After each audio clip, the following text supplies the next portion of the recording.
안녕하세요. 오늘은 제 인생의 시계가 다시 돌기 시작한 그날의 이야기를 들려드리려 합니다. 62살 누군가는 저물어가는 나이라 말하지만 제게는 비로소 나라는 이름을 찾기 시작한 나이였죠. 여러분, 혹시 그런 기분 아시나요?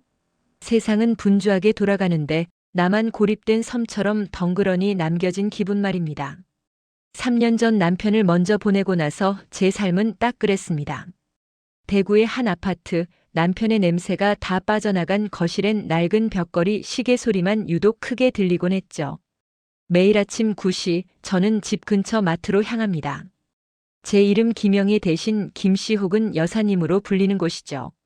빳빳한 마트 조끼를 입고 유통기한이 임박한 우유를 정리하는 게 제 하루의 전부였습니다. 엄마, 밥은 잘 챙겨 먹고 있지? 나 바쁘니까 나중에 전화할게. 간혹 걸려오는 아들의 목소리는 반가움보다 미안함을 남겼습니다. 내 자식이라도 각자의 삶이 바쁜 걸 잘 압니다. 그래서 더 입을 닫게 되더군요. 외로움은 나누면 배가 된다는 말, 그건 중년의 여자들에겐 사치 같은 말이었으니까요. 그러던 어느 가을밤이었습니다. 목포에 계신 85의 시어머니께서 몸이 안 좋으시다는 소식을 듣고 급히 길을 나섰습니다. 대구에서 목포로 가는 밤 11시 30분 야간 고속버스. 터미널의 차가운 형광등 아래 저는 묵직한 여행용 가방을 끌고 승강장에 섰습니다. 버스 계단을 오르는데 그날따라 가방이 왜 그렇게 무겁던지 모르겠습니다. 시어머니 드릴 보약이며 밑반찬을 꽉꽉 눌러 담은 탓이었죠. 좁은 버스 통로에서 짐칸에 가방을 올리려는데 삐걱거리는 어깨가 말을 듣지 않았습니다. 끙끙거리며 팔을 뻗어보지만 가방은 야속하게 아래로 처질 뿐이었죠. 아이고 무거워라. 왜 이렇게 힘이 없나. 그때였습니다. 등 뒤에서 낮고 단단한 목소리가 들려온 건요. 실례합니다.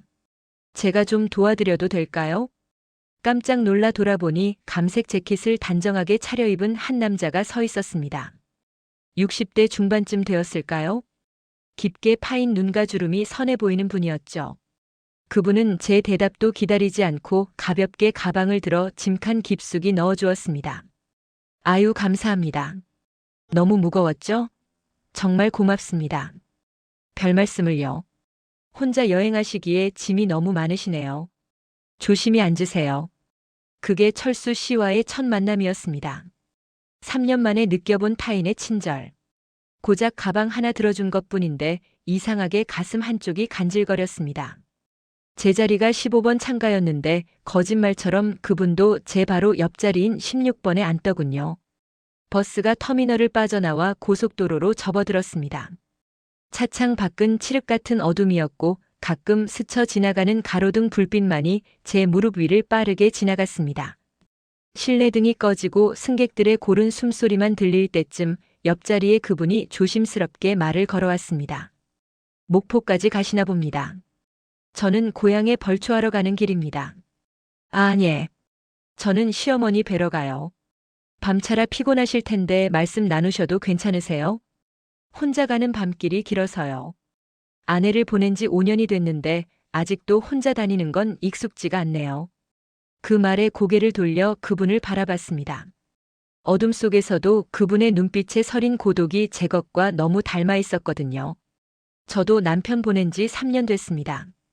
그 짧은 한 문장이 우리 사이에 보이지 않는 벽을 무너뜨렸습니다. 에어컨 바람이 조금 차갑게 느껴질 무렵이었습니다. 철수 씨가 가방에서 작은 담요 하나를 꺼내더군요. 그러고는 제 쪽으로 담요를 조금 펼치며 말했습니다. 밤 공기가 차네요. 같이 덮으실래요? 망설여졌습니다. 하지만 거절하기엔 제 어깨가 너무 시렸고 그분의 배려가 너무 따뜻했습니다. 좁은 시트 사이 하나의 담요 아래로 그분의 온기가 전해졌습니다. 그러다 버스가 덜컹거리는 순간 그분의 손등이 제 손가락에 살짝 스쳤습니다. 심장이 요동치기 시작했습니다. 62의 나이에 느낄 수 있는 감정이 아니라고 생각했습니다. 부끄러웠고 당황스러웠습니다. 그런데 이상하죠. 그분의 손길이 닿은 곳부터 온몸으로 짜릿한 전류가 흐르는 것 같았습니다. 3년 동안 죽어있던 세포들이 하나둘 깨어나는 기분. 저는 눈을 감았습니다. 잠든 척을 했지만 제 온 신경은 담요 속 그분의 손끝에 쏠려 있었습니다. 그분도 알고 있었을까요? 제가 깨어 있다는 걸, 그리고 제 심장이 이렇게 거칠게 뛰고 있다는 걸요. 과연 이 야간 버스가 목포에 도착할 때 저와 이 남자는 어떤 사이가 되어 있을까요? 제 인생에서 가장 길고도 짧았던 그 5시간의 기록, 이제 시작하려 합니다. 살면서 단 한 번이라도 자기 자신을 완전히 잃어버릴 만큼 강렬한 순간을 마주해 보신 적 있나요? 그것도 60이 넘은 나이에 달리는 버스 안에서 말입니다. 저는 그날 밤 제가 알던 나라는 사람이 얼마나 얄팍한 도덕심 위에 서 있었는지 깨달았습니다. 처음엔 그저 우연인 줄 알았습니다. 하지만 그의 손끝이 다시 한번 아주 조심스럽게 제 무릎 위 담요를 스쳤을 때 알았죠. 이건 우연이 아니었습니다. 심장이 밖으로 튀어나올 것처럼 뛰기 시작했습니다. 이러면 안 돼, 영희야. 정신 차려. 머릿속에선 경고음이 울렸지만 몸은 배신자처럼 그 온기를 기다리고 있었습니다. 철수 씨가 몸을 제 쪽으로 살짝 기울였습니다. 그의 짙은 스킨 향과 체온이 훅 끼쳐왔습니다. 영희 씨. 잖아요? 대답할 수 없었습니다. 아니, 대답하기 싫었습니다. 깨어있다는 걸 들키는 순간 이 묘한 마법이 깨져버릴 것만 같았거든요. 저는 질끈 눈을 감고 고른 숨을 내뱉으며 잠든 척을 했습니다. 그때였습니다. 담요 속에서 그의 커다란 손이 제 손을 덮어왔습니다. 거칠지만 따뜻한 손바닥이었습니다. 평생 고생하며 살아온 남자의 정직한 온기. 그 손이 제 손가락 사이를 파고들어 깍지를 끼는데 온몸의 피가 거꾸로 솟는 기분이었습니다. 무서웠냐고요? 아니요. 오히려 안도감이 들었습니다. 누군가에게 보호받고 있다는 느낌, 여자로서 누군가에게 간절히 닿아 있다는 그 감각이 사무치게 그리웠나 봅니다. 얼마나 지났을까요? 버스가 첫 번째 휴게소에 멈춰 섰습니다. 밝은 조명이 켜지자마자 저는 도망치듯 버스에서 내렸습니다. 화장실 거울 속에 비친 제 얼굴은 낯선 여자의 것이었습니다. 붉게 달아오른 뺨, 흔들리는 눈동자. 62살 김영희가 아니라 처음 사랑에 빠진 20살 소녀의 얼굴이 거기 있었습니다. 찬물로 세수를 하며 스스로에게 물었습니다. 너 미쳤니? 시어머니 뵈러 가는 길에 이게 무슨 망측한 짓이야. 하지만 마음 한구석에선 다른 목소리가 들렸습니다. 뭐가 어때서? 너도 사람이잖아. 너도 외로웠잖아. 화장실을 나와 매점 근처를 서성이는데 철수 씨가 따뜻한 캔커피 2개를 들고 서 있었습니다. 아까는 미안했습니다. 제가 너무 무례했죠? 아니에요. 그냥 좀 놀라서요. 철수 영애 씨를 보는 순간 5년 전 죽은 아내 생각이 났습니다. 참 곱고 선한 사람이었는데 영애 씨가 그 사람처럼 따뜻해 보여서 저도 모르게 손을 뻗었나 봅니다. 그의 솔직한 고백에 제 마음속 빗장이 완전히 풀려버렸습니다. 우리는 벤치에 나란히 앉아 짧은 대화를 나눴습니다. 그도 저만큼이나 지독한 고독 속에서 버텨온 사람이었습니다. 자식들에겐 짐이 되기 싫어 아픈 내색 한 번 못하고 텅 빈 집에서 TV 소리를 친구 삼아 저녁을 먹던 시간들. 서로의 상처를 확인하는 순간 우리는 타인이 아니라 오랜 시간 헤어져 있던 동지처럼 느껴졌습니다. 버스가 다시 출발하고 차 안은 다시 어둠에 잠겼습니다. 이번엔 제가 먼저 물었습니다. 철수 씨, 우리 뒷자리로 옮길까요? 여기가 에어컨 바람이 너무 세네요. 사실은 에어컨 때문이 아니었습니다. 아무도 없는 맨 뒷자리, 그 어둠 속에서 오로지 우리 둘만의 시간을 갖고 싶었습니다. 60대 여자가 먼저 이런 제안을 하다니 평생의 저라면 상상도 못할 일이었죠. 철수 씨는 묵묵히 짐을 챙겨 저를 따라 맨 뒷자리로 옮겼습니다. 맨 뒷자리는 엔진 진동이 온몸으로 느껴졌습니다. 철수 씨가 자신의 담요를 넓게 펴서 제 어깨까지 덮어주었습니다. 그리고는 자연스럽게 제 어깨를 감싸 안았습니다. 저는 그의 어깨에 머리를 기대었습니다. 3년 만에 느껴보는 남자의 품은 넓고 든든했습니다. 영애 씨, 참 따뜻하네요. 살아있다는 게 이런 거군요. 그의 손이 제 뺨을 타고 내려와 목줄기를 감쌌습니다. 조심스럽지만 단호한 손길. 저는 눈을 감고 그에게 제 모든 감각을 맡겼습니다. 달리는 야간 버스 뒷자리, 세상으로부터 가장 멀리 떨어진 그곳에서 우리는 금기된 그러나 너무나도 인간적인 위로를 나누기 시작했습니다.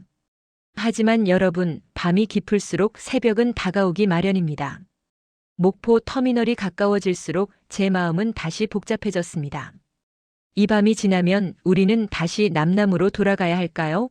아니면 이 미친 설렘을 현실로 끌고 가야 할까요?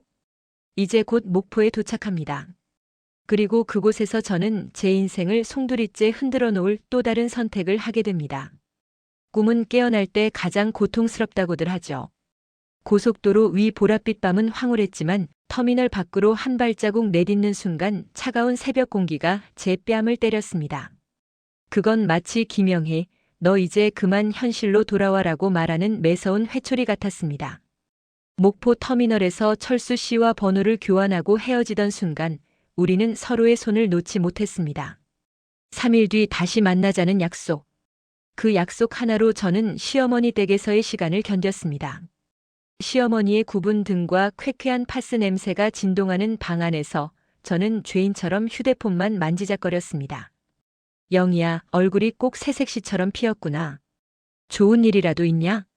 어머니의 무심한 한마디에 가슴이 철렁 내려앉았습니다. 평생 아들밖에 모르고 사신 분께 어머니, 저 버스에서 만난 남자랑 사랑에 빠진 것 같아요라고 말할 순 없었습니다. 그건 우리 정서상 망측한 일이었으니까요. 약속한 3일 뒤 우리는 목포의 한적한 카페에서 재회했습니다. 햇살 아래서 본 철수 씨는 버스 안에서보다 훨씬 더 근사했습니다. 하지만 우리는 마냥 웃을 수 없었습니다. 짧은 행복 뒤에 현실이라는 가시밭길이 기다리고 있다는 걸 본능적으로 알았기 때문이죠. 영애 씨, 대구로 돌아가면 우린 어떻게 될까요? 저는 광주에 있고 영희 씨는 대구에 있는데. 그러게요. 차비만 해도 만만치 않고 마트 일도 빼기가 쉽지 않네요. 사실 어제 택배 상하차 하다가 허리를 좀 삐끗했습니다. 이 나이에 사랑도 사치인가 싶어 마음이 무겁네요.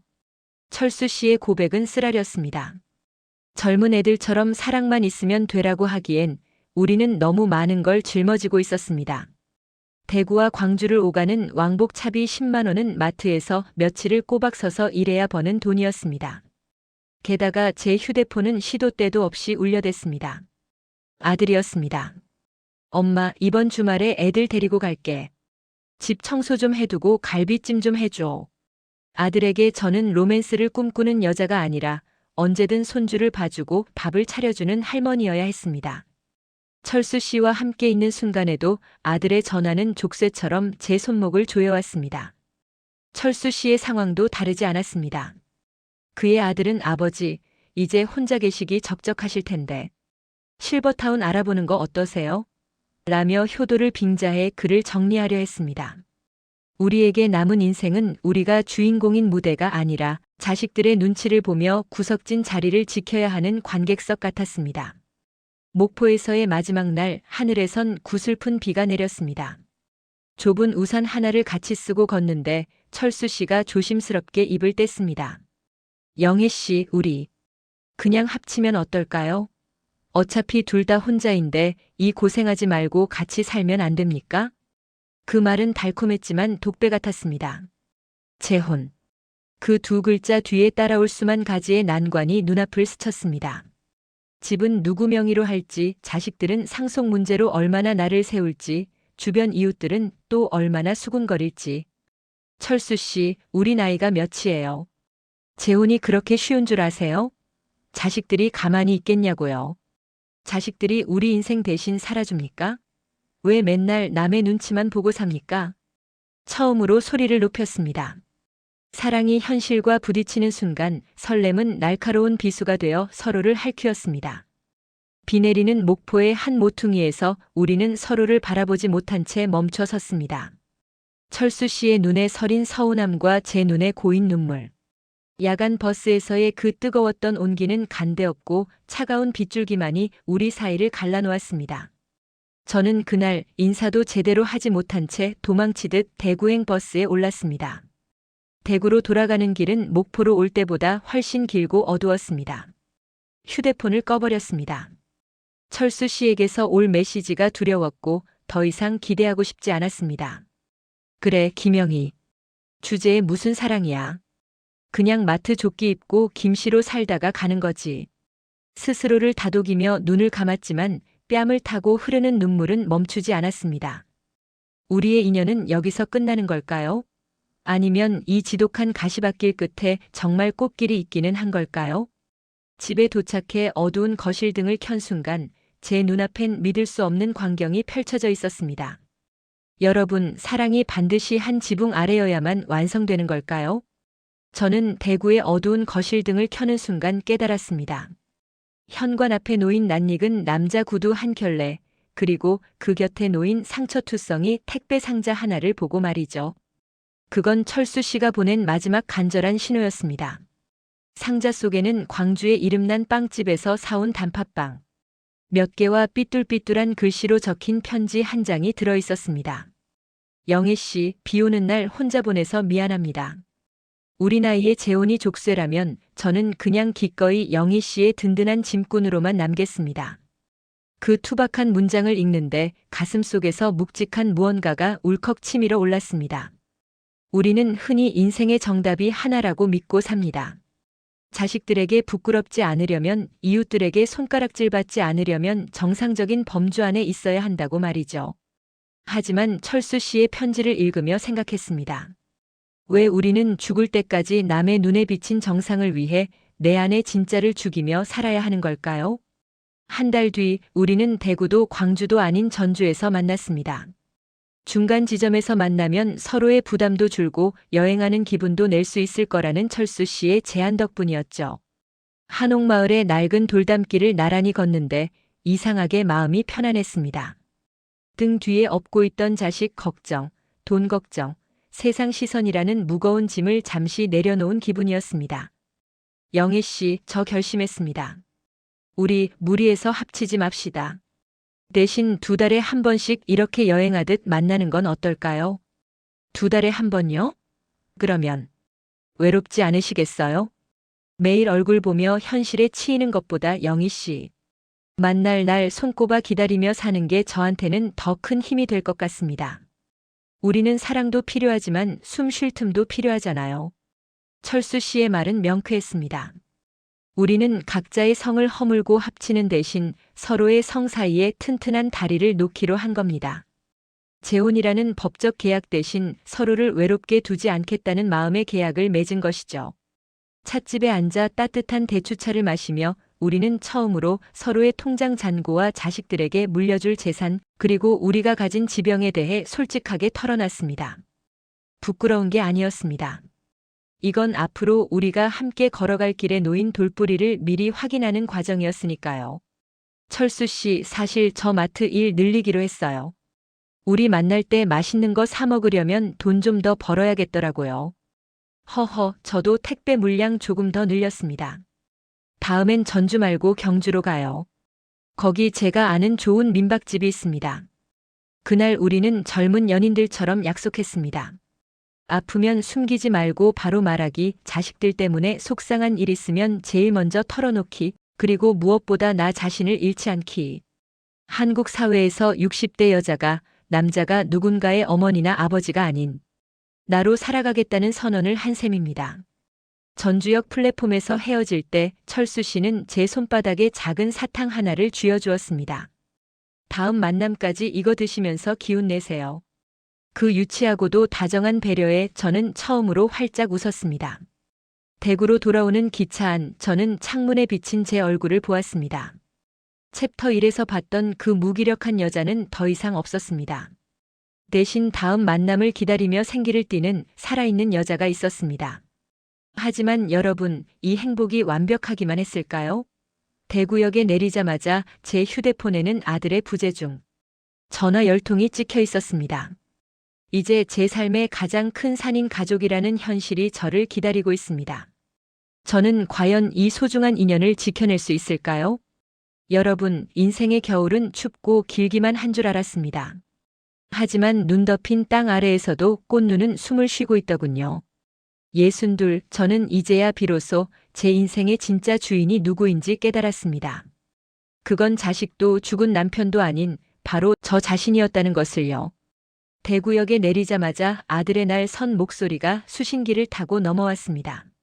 엄마, 대체 어디 갔던 거야? 연락도 안 되고 집은 비어 있고. 아들의 걱정은 사랑이었지만 동시에 저를 가두는 창살이기도 했습니다. 며칠 뒤 저는 결심한 듯 아들 내외를 집으로 불렀습니다. 식탁 위엔 정갈하게 차린 밥상 대신 따뜻한 차 2잔을 올려두었죠. 아들아, 나 만나는 사람 있다. 재혼할 건 아니지만 내 남은 인생을 함께 웃으며 걸어갈 친구야. 엄마, 갑자기 그게 무슨 소리야? 이 나이에 남사스럽게. 사람들이 뭐라고 하겠어? 애들 보기 부끄럽지도 않아? 부끄러움. 우리 세대를 평생 옭아매온 단어입니다. 하지만 저는 이번만큼은 고개를 숙이지 않았습니다. 아들의 눈을 똑바로 바라보며 말했죠. 나 평생 너희 아버지만 보고 살았고 너희 키우는 게 내 인생 전부인 줄 알았다. 그런데 야간 버스에서 그 사람을 만난 날 알았어. 나도 아직 여자이고 싶고 이름으로 불리고 싶다는 걸. 아들아, 엄마가 아니라 김영희로 행복해지는 모습 한 번만 응원해주면 안 되겠니? 아들은 한참을 침묵하더니 붉어진 눈시울로 고개를 끄덕였습니다. 부모의 행복이 자식의 짐이 아니라 축복이 될 수 있다는 걸 아들도 느꼈던 걸까요? 그날 이후 제 방 화장대에는 낡은 영양크림 대신 철수 씨가 선물한 은은한 향수가 놓였습니다. 마트 조끼를 입고 일하는 손길에도 전에는 없던 리듬이 생겼습니다. 오늘은 다시 목포행 야간 버스를 타는 날입니다. 짐 가방은 여전히 묵직하지만 마음은 구름 위를 걷는 듯 가볍습니다. 짐칸 앞에서 끙끙대던 약한 여자는 이제 없습니다. 버스 계단을 오르는 제 발걸음엔 힘이 실려 있죠. 지정석 15번에 앉아 창밖을 보니 3개월 전 그날처럼 보랏빛 어둠이 내리고 있었습니다. 영애 씨 기다리고 있었습니다. 이번 여행은 어디로 갈까요? 철수 씨가 자연스럽게 제 손을 잡습니다. 이제는 담요 속에 숨길 필요도 잠든 척할 필요도 없습니다. 우리는 서로의 손등에 새겨진 주름을 보물처럼 쓰다듬으며 다음 여행지를 약속합니다. 경주의 노을, 강릉의 바다, 그리고 이름 모를 산책길들. 우리에겐 아직 가보지 못한 수많은 계절이 남아 있습니다. 여러분, 혹시 나이 때문에, 환경 때문에 스스로의 마음을 가두고 계신가요? 이 나이에 무슨 이라는 말이 입버릇처럼 나오시나요? 부디 그러지 마세요. 인연은 예고 없이 찾아오고 용기는 그 인연을 기적으로 만듭니다. 저 김영희가 해냈다면 여러분도 할 수 있습니다. 야간 버스는 어둠을 뚫고 힘차게 달려나갑니다. 내일 아침이면 우리는 목포에 도착할 것이고 바닷바람을 맞으며 함께 커피를 마실 겁니다. 매일 함께 있지는 못해도 세상 어딘가에 나를 기다려주는 사람이 있다는 확신. 그것 하나면 충분합니다. 이제 제 이야기는 여기서 마칩니다. 하지만 철수 씨와 저의 동행은 이제부터 진짜 시작입니다. 여러분의 삶에도 예기치 못한 보랏빛 밤의 기적이 찾아오길 간절히 기도하겠습니다. 인생의 황혼에서 다시 피는 꽃, 여러분도 곧 만나게 되실 겁니다. 이야기가 재미있으셨다면 구독과 좋아요 부탁드립니다.